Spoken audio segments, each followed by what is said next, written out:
प्रिय साथियों नमस्कार। साहित्य विद के इस चैनल पर आपका स्वागत है।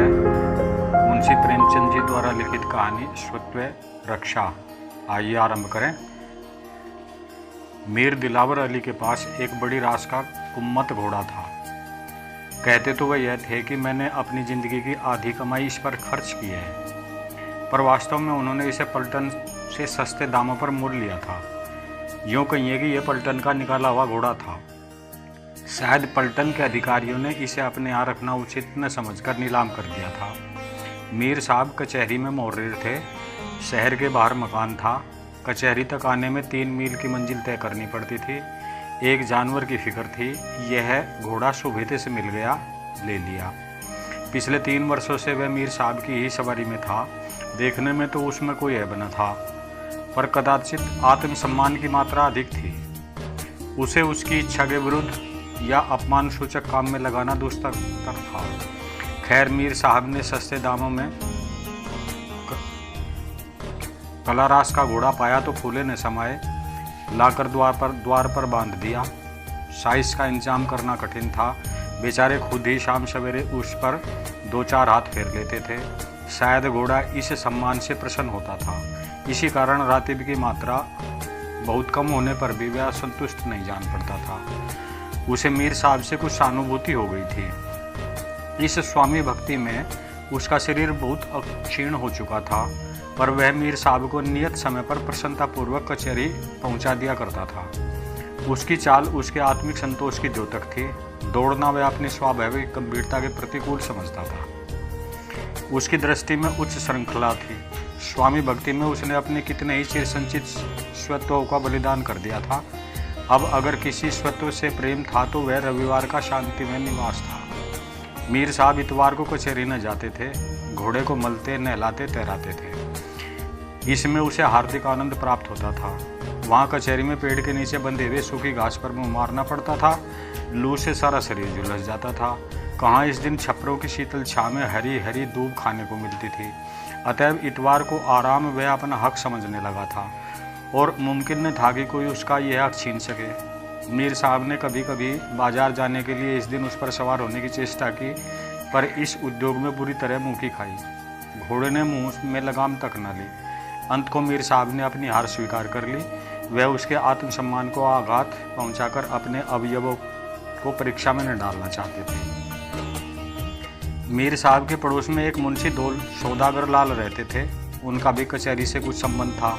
वह मुहर्रिर न थे, कर्मचारी भी न थे। उन्हें किसी से कभी कुछ लिखने पढ़ने नहीं देखा था, पर उनका वकीलों और मुख्तारों के समाज में बड़ा मान था।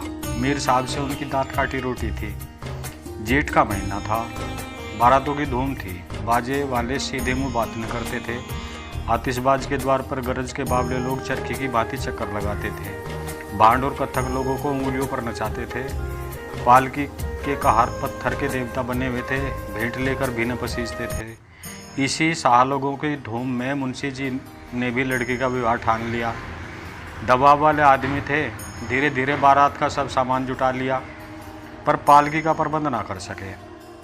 कहारों ने ऐन वक्त पर बयाना लुटा दिया। मुंशी जी बहुत गर्म पड़े, हर जाने की धमकी दी, पर कुछ फल ना हुआ। विवश होकर यही निश्चय किया कि वर को घोड़े पर बिठाकर वर यात्रा की रस्म पूरी कर ली जाए। 6 बजे शाम को बारात चलने का मुहूर्त था। 4 बजे मुंशी ने आकर मीर साहब से कहा, यार अपना घोड़ा दे दो, वर को स्टेशन तक पहुंचा दें, पालकी तो कहीं मिलती नहीं। मीर साहब ने कहा, आपको मालूम नहीं आज इतवार का दिन है? मुंशी जी ने पूछा, मालूम क्यों नहीं, पर आखिर घोड़ा ही तो ठहरा, किसी न किसी तरह स्टेशन तक पहुंचा ही देगा, कौन दूर जाना है। मीर साहब ने कहा, यूँ तो आपका जानवर है, ले जाइए, पर मुझे उम्मीद नहीं कि आज वह पुट्ठे पर हाथ तक रखने दे। मुंशी जी ने कहा, अजी मार के आगे भूत भागता है, आप डरते हैं, इसलिए आपसे बदमाशी करता है। बच्चा पीठ पर बैठ जाएंगे तो कितना ही उछले कूदे, पर उन्हें हिला नहीं सकेगा। मीर साहब ने कहा, अच्छी बात है, ले जाइए, और अगर उसकी यह जिद आप लोगों ने तोड़ दी तो मैं आपका बड़ा एहसान मानूंगा। मगर जो ही मुंशी जी अस्पताल में पहुंचे, घोड़े ने सशंक नेत्रों से देखा और एक बार हिन हिनाकर घोषित किया कि तुम आज मेरी शांति में विघल डालने वाले कौन होते हो? बाजे की धड़ धड़ पों से वह उत्तेजित हो रहा था। मुंशी जी ने जब पगे को खोलना शुरू किया तो उसने कनौतियाँ खड़ी की और अभिमान सूचक भाव से हरी हरी घास खाने लगा। लेकिन मुंशी जी भी चतुर खिलाड़ी थे। तुरंत घर से थोड़ा सा दाना मंगवाया और घोड़े के सामने रख दिया। घोड़े ने इधर बहुत दिनों से दाने की सूरत ना देखी थी, बड़ी रुचि से खाने लगा और तब कृतज्ञ नेत्रों से मुंशी जी की ओर ताका, मानो अनुमति दी कि मुझे आपके साथ चलने में कोई आपत्ति नहीं है। मुंशी जी के द्वार पर बाजे बज रहे थे।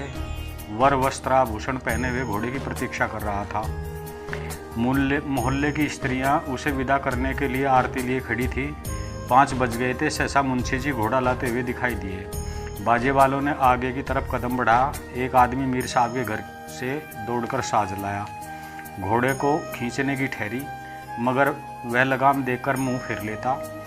मुंशी जी ने चुमकारा, पुचकारा, पीठ सहलाई, फिर दाना खिलाया, पर घोड़े ने मुंह तक न खोला। तब उन्हें क्रोध आ गया। ताबड़तोड़ कई चाबुक लगाए। घोड़े ने जब अब भी मुंह में लगाम न ली तो उन्होंने उसके नथनों पर चाबुक के बेंत से कई बार मारा। नथनों से खून निकलने लगा। घोड़े ने इधर उधर दीन और विवश आंखों से देखा। समस्या कठिन थी। इतनी मार उसने कभी न खाई थी। मीर साहब की अपनी चीज़ थी, वे इतनी निर्दयता से कभी न पेश आते थे। सोचा मुंह नहीं खोलता तो नहीं मालूम और कितनी मार पड़े। लगाम ले ली। फिर क्या था, मुंशी जी की फतेह हो गई। उन्होंने तुरंत जीन भी कस दी। दूल्हा कूदकर घोड़े पर सवार हो गया। जब वर ने घोड़े की पीठ पर आसन जमा लिया तो घोड़ा मानो नींद से जागा। विचार करने लगा, थोड़े से दाने के बदले अपने इस स्वत्व से हाथ धोना, एक कटोरे कड़ी के लिए अपने जन्मसिद्ध अधिकारों को बेचना है। उसे याद आया कि मैं कितने दिनों से आज के दिन आराम करता आ रहा हूँ, तो आज क्यों यह बेकार करूँ। ये लोग मुझे न जाने कहाँ ले जाएंगे। लड़का आसन का पक्का जान पड़ता है। मुझे दौड़ाएगा, एड़ लगाएगा, चाबुक से मार मार कर अधमुआ कर देगा। फिर न जाने भोजन मिले या नहीं। यह सोच विचार कर उसने निश्चय किया कि मैं यहाँ से कदम न उठाऊंगा। यही न होगा, मारेंगे। सवार को लिए हुए ज़मीन पर लौट जाऊंगा। आप ही छोड़ देंगे। मेरे मालिक मीर साहब भी तो यहीं कहीं होंगे। उन्हें मुझ पर इतनी मार पड़ती कभी पसंद न आएगी। कल उन्हें कचहरी भी न ले जा सकूं। वर जो ही घोड़े पर सवार हुआ, स्त्रियों ने मंगल गान किया। फूलों की वर्षा हुई। बारात के लोग आगे बढ़े, मगर घोड़ा ऐसा अड़ा कि पैर ही नहीं उठाता। वर उसे एड़ लगाता, चाबुक मारता, लगाम को झटके देता, मगर घोड़े के कदम मानो जमीन में ऐसे गड़ गए कि उखड़ने का नाम ही नहीं लेते। मुंशी जी को ऐसा क्रोध आता कि अपना जानवर होता तो गोली मार देते। मित्र ने कहा, अड़ियल जानवर है, यूँ न चलेगा। इसके पीछे से डंडे लगाओ, अपने आप दौड़ने लगेगा। मुंशी जी ने यह प्रस्ताव स्वीकार किया। पीछे से जाकर कई डंडे लगाए, पर घोड़े ने पैर न उठाए तो भी अगले पैर और आकाश की ओर। 2-1 बार पिछले पैर भी, जिससे विदित होता था कि वह बिल्कुल प्राणहीन नहीं है। मुंशी जी बाल बाल बच गए। तब दूसरे मित्र ने कहा, इनकी पूंछ के पास एक जलता हुआ कुंदा लाओ, आँच के डर से भागेगा। यह प्रस्ताव भी स्वीकार हुआ। फल ये हुआ कि घोड़े की पूंछ जल गई। वह 2-3 बार उछला कूदा, पर आगे न बढ़ा। पक्का सत्याग्रह ही निकला। कदाचित इन यंत्रणाओं ने उसके संकल्प को और भी दृढ़ कर दिया। इतने में सूर्यास्त होने लगा। पंडित जी ने कहा, जल्दी कीजिए, नहीं तो मुहूर्त टल जाएगा। लेकिन अपने वश की बात तो थी नहीं, जल्दी कैसे करते। बाराती लोग गांव के बाहर जा पहुंचे। यहाँ स्त्रियां और बालकों का मेला लग गया। लोग कहते, कैसा घोड़ा है कि पग ही नहीं उठाता। एक अनुभवी मास्टर ने कहा, मारपीट से काम नहीं चलेगा, थोड़ा सा दाना मंगवाइए। एक आदमी इसके सामने तोबड़े में दाना दिखाता हुआ चले, दाने के लालच में खटखट चल जाएगा। मुंशी जी ने यह उपाय भी करके देखा, पर सफल मनोरथ न हुए। घोड़ा अपने स्वतः से किसी दाम पर बेचना न चाहता था। एक मास्टर ने कहा, इसे थोड़ी सी शराब पिला दीजिए, नशे में आकर खूब चौकड़ियाँ भरने लगेगा। शराब की बोतल आई। एक तसले में शराब उड़ेलकर घोड़े के सामने रखी गई, पर उसने सूंघी तक नहीं। अब क्या करें। चिराग जल गए, मुहूर्त टल चुका था। घोड़ा यह नाना दुर्गतियां सहकर दिल में खुश होता था और अपने सुख में बिगड़ डालने वाले की दुर्वस्था और व्यग्रता का आनंद उठा रहा था। उसे इस समय इन लोगों की प्रयत्नशीलता पर एक दार्शनिक आनंद प्राप्त हो रहा था। देखें आप लोग अब क्या करते हैं। वह जानता था कि अब मार खाने की संभावना नहीं। लोग जान गए कि मारना व्यर्थ है। वह केवल अपनी सुयुक्तियों की विवेचना कर रहा था। पांचवें सज्जन ने कहा, अब एक ही तरकीब है। वह जो खेत में खाद फेंकने की 2 पहिया गाड़ी खड़ी है, उसे घोड़े के सामने लाकर खड़ा कर रखिए। इसके दोनों अगले पैर उसमें उठाकर रख दिए जाएं और हम लोग गाड़ी को खींचें, तब तो जरूर ही उसके पैर उठ जाएंगे। अगले पैर आगे बढ़े तो पिछले पैर भी झक मारकर उठाने ही पड़ेंगे। घोड़ा चल निकलेगा। मुंशी जी डूब रहे थे। कोई तिनका सहारे के लिए काफ़ी था। 2 आदमी गए, 2 पहिया गाड़ी निकाल लाए। वरने लगाम तानी 4-5 आदमी घोड़े के पास डंडे लेकर खड़े हो गए। 2 आदमियों ने उसके अगले पांव जबरदस्ती उठाकर गाड़ी पर रख दिए।